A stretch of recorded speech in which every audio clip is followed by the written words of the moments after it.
everybody. Welcome to All Over Bar the Cricket. Goodness me, we had Bumble last week and that was recorded a little bit earlier, so we haven't actually sat down and done a round table for a while, but this is a nice time to come back. The England team touchdown in England, going to talk about that. They're batting in the series in New Zealand. Goodness me, Marnus just keeps making runs. How much Cam Green is going to be able to bowl in this upcoming series? What happened to the girls? Ravi Ashwin, where's he at? Rod Marsh, we're going to celebrate the life of one of the all-time greats. Doss has got an idea about a test match, 20-something. I'm not sure what that is. We're going to have to deep dive into him. A final over. It is going to be a massive episode. Welcome to it. Matthew Hayden and Greg Blewett. Nice to have you both on board. Hello, JB. G'day, Haydos. Big fella. Yeah, Blue. Well, what have we been up to, please? It's been a while. Well, I live in Melbourne. Everyone knows that. It's been a big week here, of course. The Flemington Carnival. People getting dressed up, Bluey, and heading out to the races. Yeah, not me. I was at the local pub for the Melbourne Cup. I'm a very consistent gambler, James. I just lose. So I only really have one bet on the horses each year. And I backed the thing that came last, I reckon, Melbourne Cup. So that wasn't very successful, but good day. But I've been busy flying around the country doing the India White Ball series. So 3 ODIs and T20s. So it's been a really good series, very competitive. So looking forward to heading up to Queensland soon. Before we finish on how bad a gambler you are, no one on Melbourne Cup Day got it more wrong than myself, Big Doss. Really? Because I'm not a gambler, you both know that. And I know nothing about racehorses. Yeah. So in the race, either in a sweep or my own gambling, I had 6 horses. Yep. The first of my 6 horses across the line came in 15th. So I managed to wedge 6 horses into the final 8. My wife is demanding a refund because you couldn't do that if you tried. Well, the only time we ever bet is on her account. She said, I want my money back. That's a disgrace. Yeah, well, Kelly, my wife, she went just down into the colours and she was 1 and 2. She went number 1 and 2, so go figure. I'm not sure you need to know a lot about the Melbourne Cup because, I mean, when you look at all the form guides, you go, oh, that's just, feels like anyway that the pundits, they go, oh, that's a certainty. But, yeah, still coming off. But what a celebration, for the women's sport.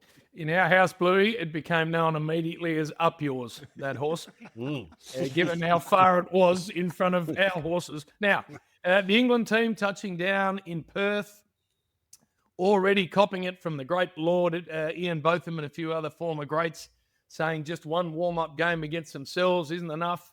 I saw them all walking off with the golf clubs, every single player, so maybe they're thinking there'll be some short tests, but I love the build-up to this series. It's just it's like the Beatles are arriving. It's just perfect. No, well, it's a big build-up, isn't it? Really, just for the one game. Like I'm not against the preparation, them handling it how they want. I know a lot of players like the Lord are saying that they should be playing against some Australian opposition. I'm happy with sides preparing how they want, but what it is, Haydos, is a long prep. I mean, they've been away for a while. They've been in New Zealand have to be a couple of weeks, and now they've come over to Perth, the rival there, and it's a 3-week build-up. So that's a lot of nets if they're only playing one game. But geez, they wasn't a great tour of New Zealand, and if it's anything, if we've got any indication about what sort of pitches we might get here in Australia, there's no reason for our curators to not prepare some spicy tracks because it's really changed, Haydos, hasn't it? When I think we were playing Ashes cricket, we were just crying out for flat pitches, so that suited us better as batters, and our bowlers, because they had more airspeed, it worked in our favour, but it's completely flipped. I mean, I think, England will be looking and crying out for flat pitches in Australia, but I don't think they're going to get them. Interesting. I mean, we did have one bloke called Shane Keith Warren that was pretty handy in the 4th innings as well. Come out dry wickets, and look, ironically, we've actually got we've got a lot of different agendas when we come to what the selectors are going to come down and pick over the next few days, I believe. is you've got Nathan Lyon that's got 6 wickets at 45 as well. So, big challenge for him in second innings, in particular first innings. He's a real master, actually, of those conditions in Test match cricket. We've all kind of, applauded just how well he does do, considering just your exact point there, that wickets, in particular drop-in wickets, they have to leave them, with that sort of 10, 11 mil of grass on. I mean, gosh, when we do the pitch report, boys, which we do often with Channel 7, it's like, man, is there a surface here? I mean, it is really grassy, but then we know that with that sun, that it bakes it out. The covering just holds it together. The Wacker or Optus Stadium now, it's really important that it does that, so you don't get those big cracks through it. Adelaide, I think, is the only place where it's got a good venue. So, yeah, I mean, just coming back to England, I don't know about you blokes, but if you want to complicate your game, you jump in the nets for a couple of weeks. And you get in your head so much. What you want is the clarity of competition. And then you take whatever you learn out of competition in those conditions, and then you work out what you need to work on the nets. When you're just having nets, and we've all been there throwing to players, Bluey, you probably more than all of us, you don't necessarily want to give them a headache and a nightmare. So you walk out of the nets and everyone gets a prize sort of mentality, whereas you're walking into the furnace of the first Test match. And Australia notoriously has thrown great opposition sides to touring sides. I mean, just a few weeks ago, we had Graham Swan talking about how he was playing out in the bush with the bush flies, and it was a battle of attrition before the Ashes started. Oftentimes, those first class games were as hard, if not harder, than the actual Test matches. So, I think it's a mistake in preparation. I'm a bit with Beefy. I know that they've got their own way of doing things, but gosh, a few games. You just, especially as a batting unit, you need to hone those skills, leaving skills, all those things that you identify with the new and change of venues. They need to do something, Bluey, because I watched a bit of that series in New Zealand. My goodness, that's 5 of their top 7 playing all of those games, and outside of Harry Brook once, they were just a walking wicket. All 5 of them looked like they were going to get out every single ball they faced, and I know New Zealand can cough up really challenging pitches. Yeah. Another discussion for another time is why you prepare pitches like that for a one-day game. Makes no sense to me at all. Why we prepare Shield pitches the way we do also makes no sense to me at all. That Wacker pitch for the game just finished with South Australian WA. I think South Australia was 7 for 80 on day one. I don't understand why we're doing it, but that's another discussion. But I'm with you. They're going to face those sort of conditions around Australia, and they're going to have to handle them better than they did in New Zealand. Yep, absolutely. No, it was only really Harry Brook, wasn't it, that sort of fired a shot over in New Zealand. So, great signs for him. But you're right, 5 out of the top 7 is a huge worry. I mean, they'll be coming here not feeling great about their games. And, Haydos does make a great point. Like, if they've only got 2 weeks in the nets, then that's too long. So you would assume, Haydos, that they've at least got some centre wicket practice where they can set up some match scenarios and that sort of thing. So, some concerns. I reckon Duckett is a big watch for me as well, because he is one of the top 3 that I thought could, possibly have a really good series. But I reckon he got dropped at the end of the ODI series over in the UK, and then he's come to New Zealand and hasn't fired a shot either. So, there's some concerns, but we'll wait and see. Haydos, won't we? I mean, the Test match cricket, it's fascinating. And the build-up, as you said, JB, is rock star. So it's going to be huge. The crowds are going to be enormous. So it's the build-up continues. No, what about centre wickets? I mean, I can't remember any time I got anything out of a centre wicket practice. Like, the bowlers don't really want to get into their work. They'd much prefer to sort of be on the side of the wicket blocks and just, going through their paces. The batters have got absolutely nothing to gain. There is nothing on it. Look, the classic saying in media and sport is you fake it till you make it, right? But it's just so hard to get that match tempo, and that's what Test cricket is all about. like coming off the amount of short ball content that these boys play, the hardest thing to hone is your concentration. I'm convinced about that. Of all your skill sets, I mean, you don't have to be an AFL player to play cricket. You don't have to necessarily have, the mindset that enables you to, bat over a 10 or 20-minute cycle. You've got to bat long periods of time in Test match cricket. And the one thing and the one skill that takes the hardest time to hone is your concentration, which is a great skill set into itself. Like when you switch on, when you switch off, how you go through your gears, in an innings, when you time your run into a luncheon break or coming up after a tea break, or even what our recent boys in these Shield games have been playing, that they've got time at the crease, and we can deliberate, and the selectors will be over the next couple of days of which of those innings is more impressive. Bancroft putting his name up again, and then the hot ones, Sammy Constance, where he's been at, but at least they're getting game time against good opposition. It's got to hold us in good stead, boys. I don't care who you are. Time in the middle, as a batsman in particular, matters. Well, Marnus has gobbled all that up. He's made 500s. He's been superb. We've been discussing that. And congratulations to him, by the way, because he needed to come out swinging this summer, and he has. So well done to Martin. Who else plays, though? Do we know the answer to that question? Renshaw's been good. Weatherall, Bluey, who opens with Usman Khawaja? Well, I'm going to put something to Haydos, and I don't think he's going to like it.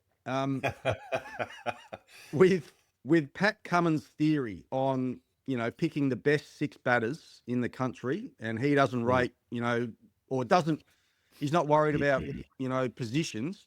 If Cam Green can't bowl in Perth, or can't bowl as many overs as what they need, would he be a chance of opening the batting in Perth? Because considering he's batted at number 3 in the recent Test matches in the West Indies, they're still contemplating him batting at 3, I think, in the first Test match. So could we see the big fella roll up there and face the first ball in Perth?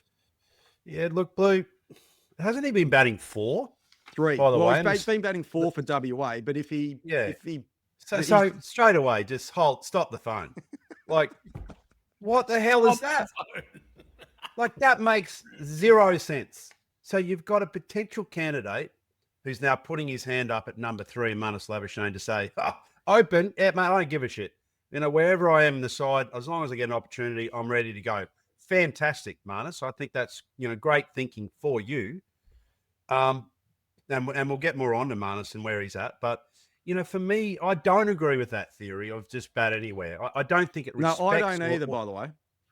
Yeah, it just doesn't lean into the fact that you've got some genuine candidates. You mentioned a few there right now, JB, in Jake Weatherall. You've got Callaway as well. That's got 350s and another big 100. I mean, hello, knocking on the door, and the timing's excellent. Sammy Constance been plugging away with, starts.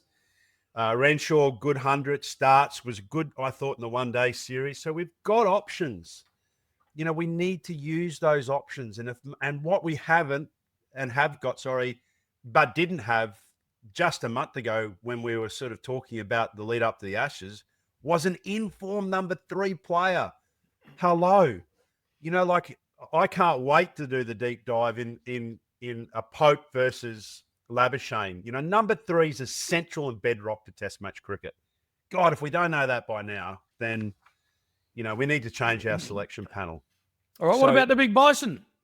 Over in the West, I've just been there. Yeah. And they've said this man is the best player of fast bowling in the country. Why isn't he playing against Archer and Wood? What do we think about Mitch Marsh? Go, Blue. just let it out, mate. They are parochial in the West. That's right. Well, I think we saw how Mitch Marsh handled Bumrah, and he wasn't the only one last summer, but Mitch Marsh is the only place he can bat, I think, for Australia is 5 or 6, and there's not a spot for him because he's not bowling any overs. So the only other spot that they're talking about him possibly playing is opening the batting, and we're going to get a bad result if that happens. Mitch, when he's playing well, is a good player, but that's when the ball isn't moving much. And yes, he's opening the batting in ODI cricket, but the white ball moves for 4 or 5 overs, and then it's happy days. So, no. I had this bloody conversation with my dad, who played a bit of first-class cricket, and he said, did? I've never seen Mitch Marsh bat better. He should be opening the batting. I said, mate, you're crazy. So I cannot see that happening at any stage during the series. He has also said, when asked the same question of himself, the Bison, and this is why we adore the man, he said, by the time the first ball's bowled in Perth, I'll be 6 beers deep. Yeah. God love him. Yeah, God love him. Mitch, I don't feel that that's a good move for Mitch. I think he's just found his sweet spot, actually. He's fell in love with a short version of the game. And for me, until he gets bowling again and he can be a genuine opportunity to be a medium pace all-rounder, then I don't see a role for him. And I also don't like the fact that Usman Khawaja potentially is going to have a new opening partner. I mean, how many opening partners can either Warner before him or Usman go through? We've been chopping and changing for so long. Time to just bed it all down. Ashes, tradition, bed down your top 3. It's such a key part. And the other thing, James, sorry, just finishing on Mitch Marsh, I think the other thing that's not lost on me is the fact that the reason why he's playing so well in ODI cricket is because of all the stress of not playing Test match cricket is being taken away from him, because he feels like he's nowhere near playing Test match cricket in the near future, and he's just enjoying playing white ball cricket, as Haydos said. So I think if he gets back into the Test team, I think we're going to see the same sort of result, especially at the top of the order. What about how ridiculously superstitious we are as former cricketers? Marnus Labuschagne, we spoke about this before, Big Dos, has 500s already in the summer. Couldn't be batting better. I'm looking at the scores over the weekend saying to myself, man, hang on to a couple. Don't gobble them all up. We now need you to have some runs ready for Perth, Brisbane, Adelaide, etc. How stupid is that thinking? And yet you can't not think like that. Yeah. Look, I relate this characteristic to all those that use Kookaburra bats. They are bona fide tinkerers. When you think, like, in our time, JL, always playing, you use different bats during an innings. I'd be like, hey, what are you doing? Did you use different bats, Blue, JB, during innings? I couldn't do that. I had one game. Only if it broke. That's it. Yeah. So JB, Blue and Alfie come on, new bat. Tinkerers. But Man has found out one of the golden pieces, which is, I believe, going to kick his career on. And that is, you just have to leave something alone. And, as he rightfully said during the week after his 4th or 5th 100, look, I'm just letting the moment take care of itself. My office is the middle, and I'm not going to go to the nets the day before the game, or I'm not going to, just be constantly in my head. Something which you really feel is a characteristic of both Smith and Labuschagne, great friends. You can imagine them, like the legendary stories, of Swampy Marsh, like nude in the mirror, just tinkering away at something. So, I think just being so mentally clear on his game, that was one of the quotes during the week, which I can really relate to. And I feel like he is now in a position where no matter where he bats, but I want to see him at 3, take on board that it's just time to let all the good stuff come to the top and let anything that's sort of not part of your game or doesn't need to be a part of your game, just let it go. All right. Speaking of the girls, our girls beaten in the semi by the eventual winners, India.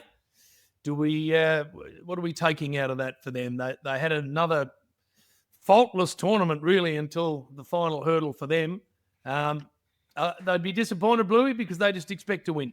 Yeah, absolutely. I mean, they had a fantastic tournament right up until that semi-final, didn't they? They were contributions all the way through the side. And then to put that total on the board, they probably would have thought, they win most of the time, but that was a fantastic run chase. We saw Australia chase a really big total during the tournament as well. And then India, did it to them in the semi-final when they really needed to. So they'll be gutted, no doubt about that. They've been so good in World Cups, and India, it's fantastic for their cricket. It really is. And the women, coming up and the young girls for that sport as well over there. So that could open the floodgates, just like it has with the men's team, especially in white ball cricket. But the girls will be devastated, no doubt about it. Yeah, I've got a few thoughts. Alyssa Healer in a post-match interview is really hard on herself, as you naturally are. When you lose a semi-final, you haven't been defeated yet in the World Cup. You've got the perfect record leading into that semi-final. Your confidence is high. She said, "Look, we let ourselves down." I mean, she herself let the team down as well, just by catching in that match. But she just said the other thing is, she says, not as clinical. And this is the big one for me, almost un-Australian, she said, which is a really, it's quite a profound comment, because the expectations, again, just so high with these girls' team, that they were magnificent again. And look, in these venues, D.Y. Patel Stadium is a postage stamp. I don't know if you've been there, Blue, but it's pretty small. It's got an extremely fast outfield. And she said that they probably left, 20 runs out there in the middle, which is hard to argue with, considering, the run chase, was with 9 balls remaining and 5 wickets in hand. But look, I just want to make a comment on the Indian women. And I'll take us back to 2007, where under a young MS Dhoni leadership, the Indian side and Indian cricket just seemed to be going like that. And so, when you look at some of these players that are playing not just from the major cities, a bit like Australian cricket, we get a lot of players that come from regional communities. Yeah. We've got one girl that's from Assam. We've got another one high up in Uttar Pradesh.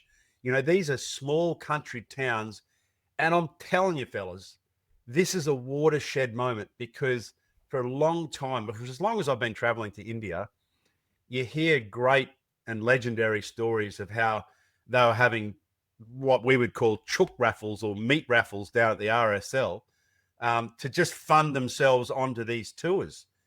So now all of a sudden you get these superstars like Harmrit Kaur and Smriti Mandana and these names that are now so iconic to this country, that you wait until you see what this does to every young girl in a country of a billion that wants to play the premium game. It's just going to be huge. And so, as disappointing as it is for Australia, I do really feel very heartwarmed by the fact that our greatest lover of our most beautiful game on the planet in cricket is now alive like you wouldn't not believe. It's an ecosystem that is just going to grow exponentially from here, like the impact that 2007 did to the short version of T20 cricket under Dhoni. Speaking of India, Ravi Ashwin, where's he at, Big Doss? Well, knee surgery is where he's at. He saved our fellow colleague a few bucks, hasn't he? I would imagine, by not coming out. I think if I know Ash the way I do, once he sort of commits to something, and you've seen this in his cricket, he just is so, not the word stubborn, but he's so conclusive about what he wants to do. So I'm very disappointed that he won't be joining. I thought that was another watershed moment as well, having a capped Indian player, part of the Big Bash League. We've heard rumours going around with Ravi Shastri holding private discussions on investment and privatisation, something which is a very new concept to the Big Bash League, which is going into its 15th season, whereas most other nations have embraced that concept way before us as Australians. We've loved the control, but, that was a pretty big moment. So, I'm really hoping that Ravi at least makes the journey out to Australia. I know how much he loves coming down under. And I think it's huge for the fan bases as well that we do get a glimpse of an international superstar, and in particular, an international superstar from India. Well, Bluey, we are talking about that part of the world. Huge congratulations to a great friend of everyone on this show, Big Tommy Moody, who has been announced as the Global Director of Cricket for Lucknow. So his resume, I say this to a lot of people, he flies under the radar, which is bloody hard to do when he's 6'10" and 115 kegs. But his resume as a coach is actually extraordinary. He wins everywhere he goes. He's just won the 100 again. And now he has an enormous role for one of the big franchises in India and around the world.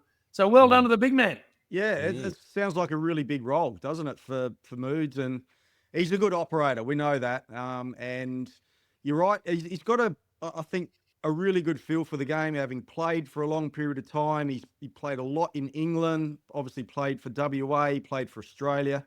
And then post-playing, he's obviously coached, and now he's into the admin side of it as well. So I think it's a great signing, and good to see the big fella having some success wherever he goes. We have the privilege of commentating with Simon Caddage during the summer, and Caddo and Moods, so the boys from the West,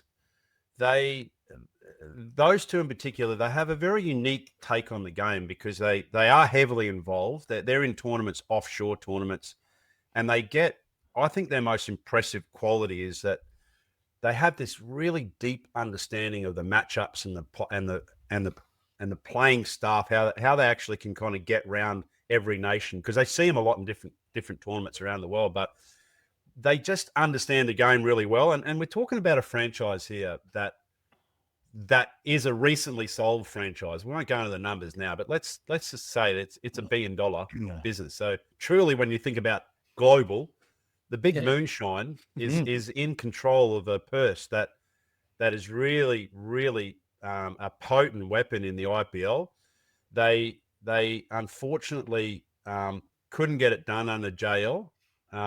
So let's hope. And there was quite a lot of murmurs actually off the field troubles with the franchise. So hopefully Big Moonshine, who is a great gatekeeper to common sense, mind you. I know sometimes you have to look up at him like that, but there's quite apart from the obvious height, there's a reasonable filter that happens between Tom Moody's left and right ear. And I really hope for his sake that it's a successful campaign. One of my great joys, JB, was bouncing Tom Moody. I used to love. How did you do that? He found it hard to get under the short ball. Haydos, I used to love trying to get it up around here. You would have had to land it on your big toe. Get up around the whiskers, the Big Moonshine. Mate, you weren't the only one. I played a couple of years with Tommy, and I think he might have been the only first-class cricketer in Australia who got bounced more often than I did. He just used to walk into a bombing. Now, speaking of which, he, of course, very, very successful captain of WA. And when he was the captain, geez, they had some talent. They had Langer, they had Martin, they had Hussey, they had Kadich, they had Gilchrist, they had Julian, they had Hogg, they had Joey Thangle. And all of those blokes, pretty much, all of those blokes came through under the influence of the great Rodney Marsh. Most of them were academy people. I mean, anyone who's had anything to do with cricket in the West, those legends, Bluey of the 70s, the great DK Lilly, of course, John Inverarity, my old man. I mean, they won 6 Sheffield Shields, I think, in 10 years in the 70s. And that sort of set the standards for cricket in that state from then on. And we need to pause for a second and just remember the great Rodney William, because birthday during the week, I had the great pleasure of almost being a family member of the Marshes for all the time I was in South Australia, because, of course, he and Dad were such great mates. And I used to turn up, Bluey, their place not far from where you live now, in Medindi, and you'd walk in on his birthday, which somehow always seemed to happen to be on a Sunday. So you get there sort of early, mid-afternoon, and you turn to his sideboard on the left as you walked in, and there'd be basket press open, 389 open, 707 open, St Henri open, and there'd be like 6. And I'd look at him and Artie Ros, and I'd say, geez, how many people are coming for late lunch? And he'd go, nah, only us. By the end, all of it gone, and not one bit of common sense spoken from about the 2-hour mark onwards. No, absolute ripper. I mean, you knew him a lot better than what we did, James. And he had that theory, actually, with wine. He told me about it one day. He said, I've never, ever opened a bottle of wine and not finished it. So, it's often a lot of people have a couple of glasses with their meal and then maybe leave the rest for the next night or the night after. But according to Bacchus, that was not an option. But look, I grew up. So for me, it was Dennis Lilly, the Chappells, and Rod Marsh. I mean, they were the big reason why I fell in love with the game. And then obviously, watching the West Indies and that. But then to get to know Rod, who lived in Adelaide, loved Adelaide after he moved from Perth, and then playing at the same golf club as well, really got to know Rod a lot better than what I did when I was playing. So I was very fortunate to be able to do that. And his ashes are spread down at Kooyonga, actually, on one of the holes, Haydos, on the 13th. There's this grass bunker down on the left-hand side, halfway down the hole, and he reckons he just always used to end up in that grass bunker, and he absolutely hated it. So they've spread the ashes there. So I'll be down there in a few days' time. So I'll blow him a kiss as I go past that grass bunker. That's where we held the wake, right? Yep. Yeah. Yep. Yeah. Well, look, this is why I love cricket so much, because I mean, you mentioned Roz. I mean, Paul now back at the ACA. There's just always these really deep connections. And JB, I must admit, mate, you were that was a fabulous emceeing. You hosted, after we all walked around the Adelaide Oval. You did a beautiful job, mate. And you could tell just how much that meant to the family and how much that meant to us as cricketers. Because look, we'd actually gone through some of those walks more recently when you think of Phil Hughes, and during the week we had another incident. So reaching out to all those, right. all that family as well. That cricket is a dangerous sport. It can be, certainly, but we lost a couple of beauties, and we've spoken about them quite often, haven't we, on the podcast? So Bacchus was, as Blue said, he was such a bedrock. I mean, you can see why he was the first singer of the song, the team song. Yeah.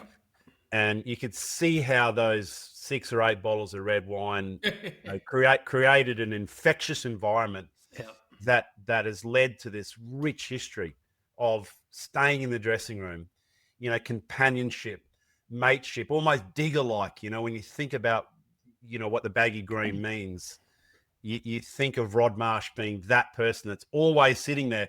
And look, he was really formidable. I mean, Rod and I I actually, honestly, if it wasn't for Greg Chappell, I would have punched Rod Marsh in the chin at the long bar at the SCG after Australia A was playing. He just sort of looked at me and just said, you're just, well, I won't go into language, but you can imagine basically you're a soft bastard. Yeah. And I thought, mate, that's not fair. So he was a great nemesis for me. And there was a great battle.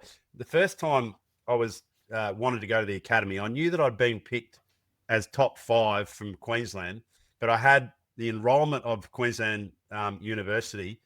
And so I tried, typical me, jumped from the front shoe. I rang up the academy and asked for Rod.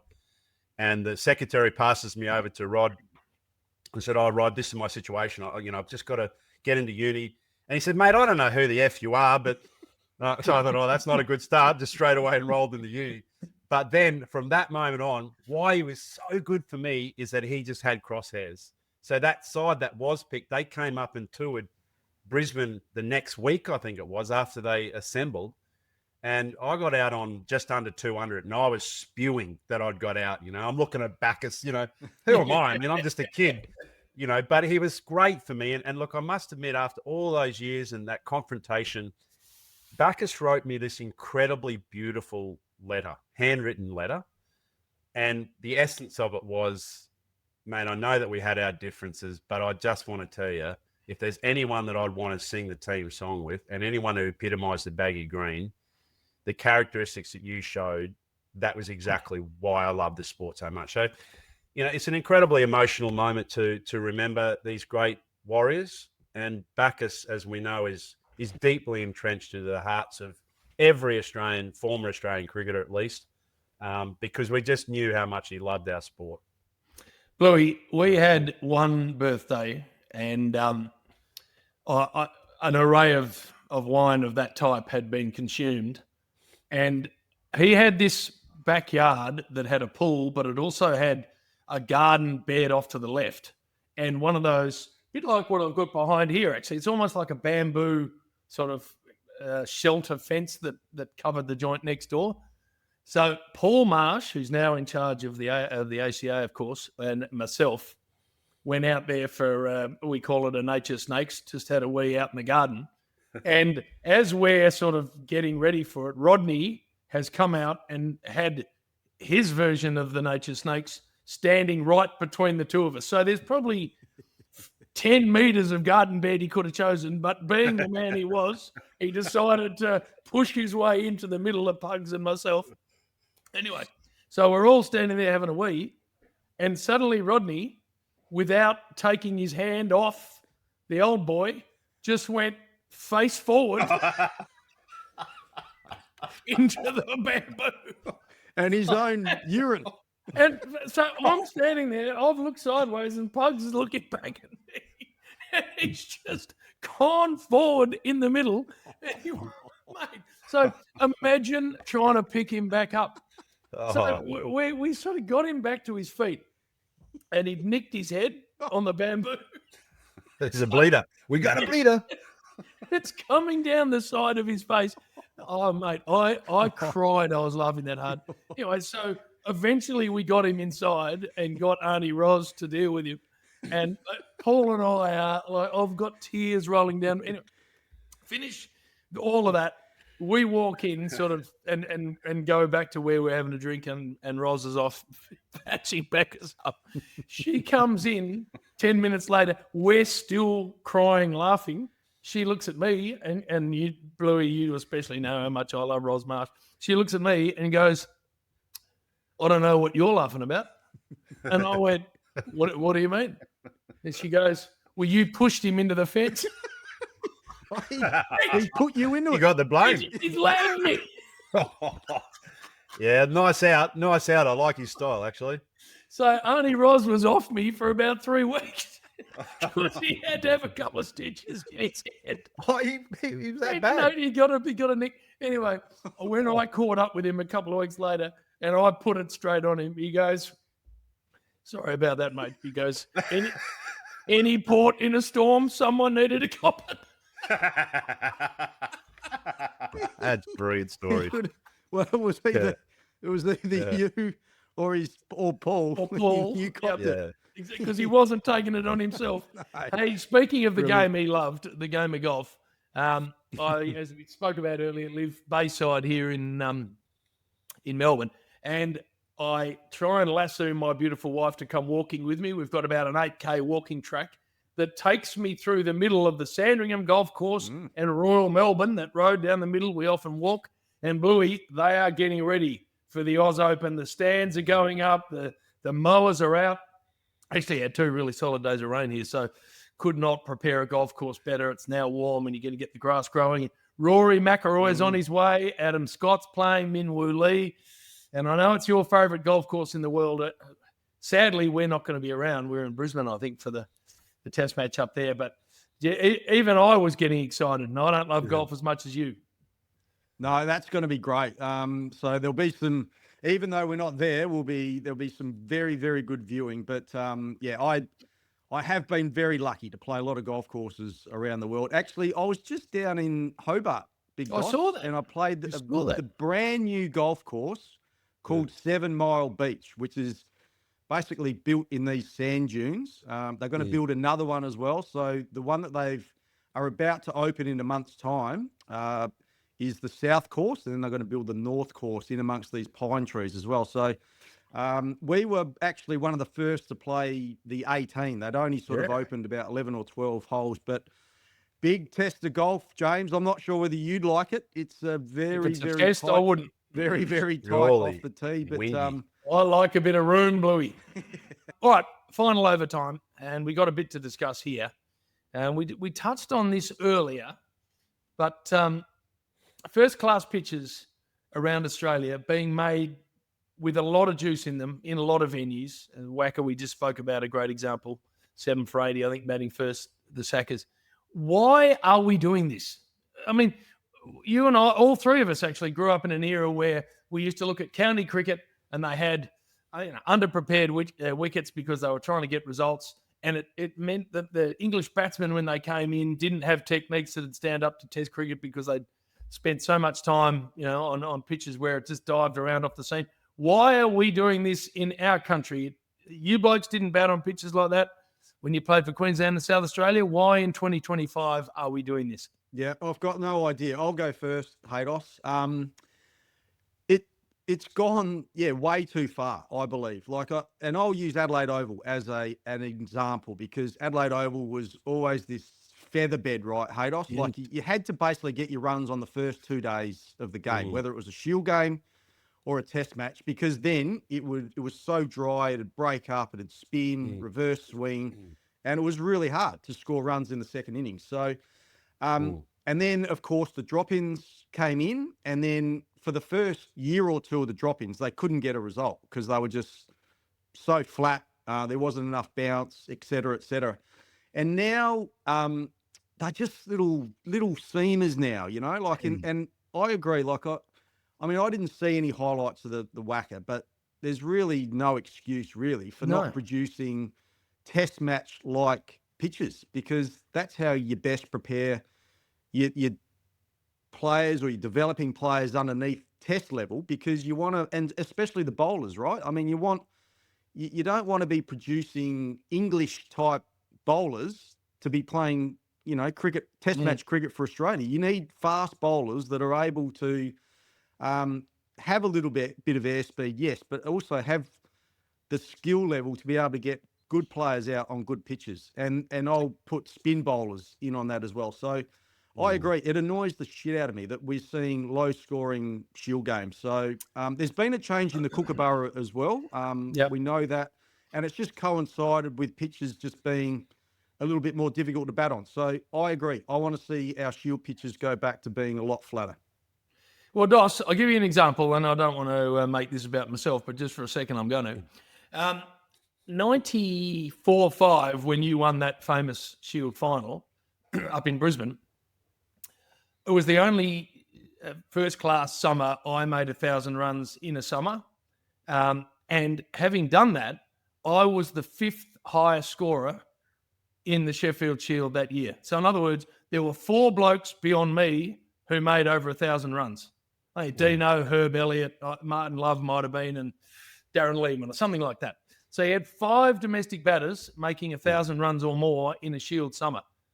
You might find one in the last 5 years, one in total anywhere. So, and when you talk to Finchy and all the boys that have just played, they all say the same thing. They go, mate, the pitches, they're so much harder to bat on than they used to be. And my question, Dos, to them always is why? Why are we doing this? It doesn't make any sense to me. Well, for a start, I reckon that is horse shit. Horse shit. The pitches are that much I get, it begs the question around Test match cricket, and we know that the impact that drop-in wickets have made and are making, and are going to continue to make, because soon we're going to lose the Gabba, which is the only one outside SCG, the SCG that's going to stand the test of time of having a proper base and thick base soil surface. Right, so that's a given. But I mean, we used to play on green tops. The year that you got 1,000 runs, Brisbane was a really difficult place to bat. We used to start the wicket green. I mean, Tank used to walk across to Gabba. He used to swing from the rafters and somehow just get through. And technically, you would be prepared to bat a long time. So I hear what Finchy's saying, but I also think it's a bit of a lean into some of the shorter versions of the game, which has taken precedence and therefore taking technique. Marnus is a classic case. My opinion with Marnus is that he wanted to play more short form cricket, and he did. And he had a great World Cup. He made some really incredible, impactful choices and innings through that World Cup. But he changed his footwork to try and go both sides of the wicket, because that's what one-day cricket does. You need to access all areas of the ground. Forgetting the fact that in Shield cricket and longer format cricket, the best players are the greatest leavers of the ball. They make the best decisions when they have to leave the ball. So, I hear what you're saying, but I think it's a big cop-out. I think there's too many excuses made. There's too much technical flaw. If I see players that have got a great technique and they get out, I go, you know what? Green wickets, I get you. But in my opinion, I don't think that they're a whole lot different. Test cricket, though, they are different because they're dropping wickets and they have to start them green. Simple as that. All right. Staying in Perth. I was over there for a family wedding on the weekend, Big Doss, and Saturday night, which is the night of the wedding, the hotel we were staying in was just chock-a-block full of hard rock bogans with black T-shirts and goatees and tats because Metallica were playing at Optus Stadium. Yeah. And I was sitting there looking at Optus Stadium thinking, there's a test match there in 2.5 weeks. Why are we, much as I love rock music and all the rest of it, we've been stung with this before. We've had concerts at venues where a test match has happened soon after, and the grass has been all over the shop, and everyone goes, what the hell's Coldplay doing playing at the Adelaide Oval before a test match, Bluey? That wasn't too long ago. It's not my wheelhouse, by the way, turf presentation, but it seems to be close to me. Yeah. So, I don't like Metallica. Enter Sandman? You're not into that? There's a lot of bogans that we've played with that do like Metallica. We mentioned one before, the Joey Thangela. He loves big it. Fungal. Flemmo loves it. Yeah. My playlist is more likely, Chris Stapleton, Luke Combs, the country genre, Yes. if you like. But piss off our oval is what I say ahead of the Ashes. Get off.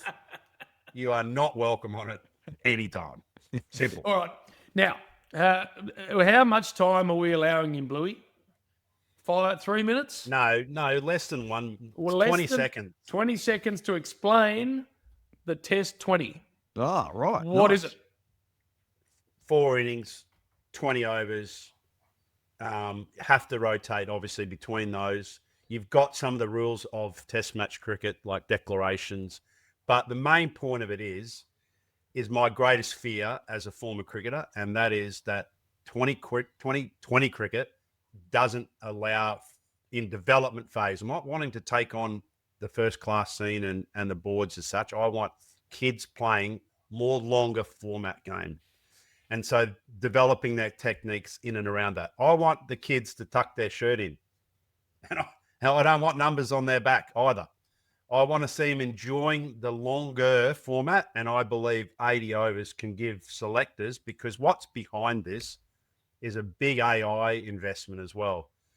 So technology in the ball tracking, so that they understand, not for broadcast, but more of the game development side. So it's all about the kids and the future rather than international cricket and exposure through another format, if you like. If it gets there, when maybe it was warranted, but it's not about that. Boys, we've got some nice stuff coming up. Travis Head. Yeah. We are lassoing Heady to come on all over bar the cricket. Ian Healy, Big Heelso. The Pelican. Yeah. Haven't seen him for a while, the Pelican, so I'm not sure how many are in that gullet. I reckon you could reach in and just get a 4X gold out. And Carton. Ooh. Carton in there. He'll be giving us chapter and verse. So some big shows coming up. Thank you both for that. Enjoyed it enormously. Look forward to chatting to you in about a week's time. Hope you've enjoyed All Over Bar the Cricket. Get the podcast wherever you enjoy podcasts. Subscribe on YouTube where you get to see the vision and hear the audio. We'll see you next week.